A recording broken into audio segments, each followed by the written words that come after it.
حضرت ابو بکر صدیق رضی الله تعالی عنه او فرمایل چې ما یو ځل خوب ولیدو، په خوب کې مې جناب محمد رسول الله صلی الله علیه وسلم ولیدو. وی زه د لاس نه ونیولم او روان یې کړم. وی ما ته وی چې راځه.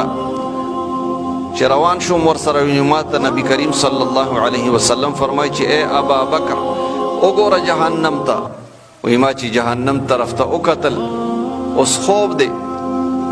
دا خوب خو چې کوم دی پیغمبر علیه السلام بلکې هر یو پیغمبر چې څوک په خوب کې وویني نو دا داسې ده لکه چې د په ویښه باندې دا ولیدو. د پیغمبر په خوب کې لیدل چې کوم دی هغه دروغ کېدی نشي. نو نبی کریم صلی الله علیه وسلم راته فرمایي چې جهنم ته وګوره. وایي چې ما وکتل نو د ګناهګارانو یو ټولې مې په جهنم کې ولیدو چې د هغې مخونه د خنزیرانو په شان دي او د هغوی خوراک چې کوم دی وینې او زوی دي او په اور د جهنم کې سوځېږي. ابو بکر صدیق رضی الله تعالی عنه فرمایي چې ما د نبی کریم صلی الله علیه وسلم نه تپوس وکړو چې ای د الله رسوله د دې خلکو د دې عذاب سبب څه دی؟ دې خلکو له د عذاب او د سزا ولې ورکولی کیږي؟ وی نبی کریم صلی الله علیه وسلم راته وفرمایل چې دا هغه خلک دی چې په دنیا کې به علماء کرامو ته ضرر رسو، علماء کرامو ته به نقصان رسو، دوی بیا بغیر د توبې نه وفات شو او اوس چې کوم دی په جهنم کې د دوی دا سزا ده. عزتمندو په دې خپله زندګۍ باندې که مونږ او تاسو سوچ وکړو چې آیا زما د خولې نه یا زما د لاسو نه یا زما د حرکاتو او سکناتو نه چرته عالم ته خو ضرر او نقصان نه رسیږي؟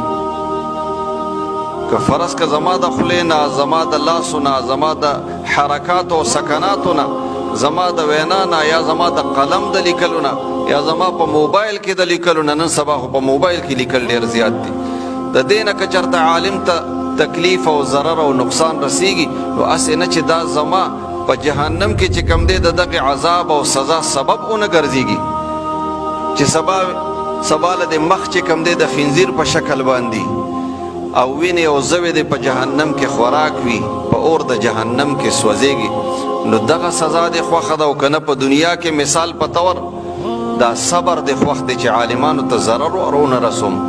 ځان کنټرول کا، خپله غصه دی کنټرول کا، خپله سوچ او نظریه او فکر دی کنټرول کا، چرته عالم ته ستا د لاسه ضرر او نقصان ونه رسیږي. عزتمنده د عالم مقام او مرتبه دومره زیاته اوچته ده.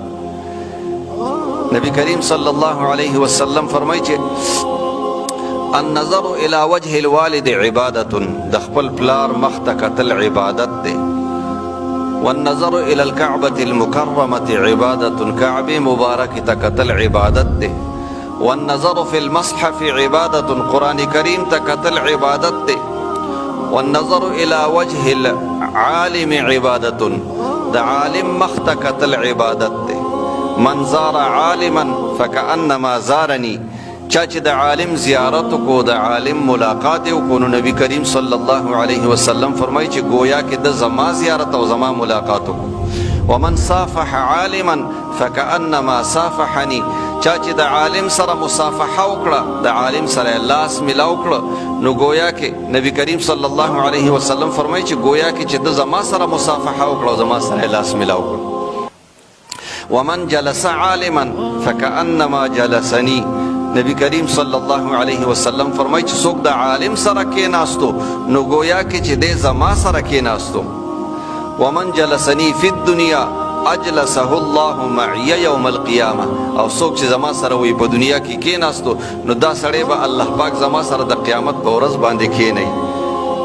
الحمدلله د علماء کرامو سره زمونږ او ستاسو دا ناسته دا هم چې کوم دی اوچت مقام او مرتبه لري چې لکه دا داسې ده لکه چې مونږ د نبی کریم صلی الله علیه وسلم په مجلس کې ناست یو.